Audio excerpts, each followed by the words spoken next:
আলহামদুলিল্লাহ আপনারা দেখছেন যে আমাদের ঘোড়ামাকড়ি কাশিমপুরের 3 গ্রামের যৌথ আয়োজনে আজকে যে একটা খাওয়া দাওয়ার অনুষ্ঠান হচ্ছে সবাইকে নিয়ে, যেটা এখন দেখা যায় খুব স্বাভাবিক।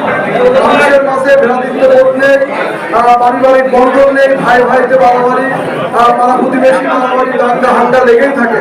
তবে আলহামদুলিল্লাহ আমাদের ঘোড়ামাকড়ি কাশিমপুরের আমাদের কুদ্দুস মনির চাচার নেতৃত্বে সবাইকে নিয়ে আজকে একটা বিশাল আয়োজন করছেন। এখানে কোনো ভেদাভেদ নেই, সবাইকে ইনভাইট করা হয়েছে, দাওয়াত দেওয়া হয়েছে। আলহামদুলিল্লাহ এলাকার ভিতরে সবাই স্বতঃস্ফূর্তভাবে প্রায় 600 মতো মেহমান আলহামদুলিল্লাহ এখানে উপস্থিত হবেন, দুপুরে খাওয়া দাওয়া করবেন।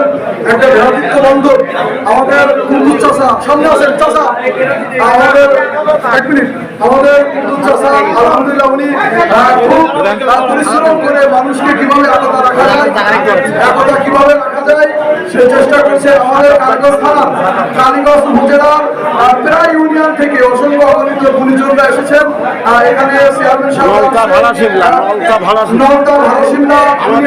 এমপি মহোদয়, আমাদের আগের সাবেক এমপি মহোদয় জনাব শাহাদাত হোসেন সাহেব উনি আমাদের মাঝে উপস্থিত হচ্ছেন। আমাদের এখানে উপস্থিত আছেন আমাদের নওগাঁ ভারতশিল্লা ইউনিয়নের যারা সুনামধন্য ব্যক্তিত্ব, তারা আলহামদুলিল্লাহ ধীরে ধীরে আমাদের মাঝে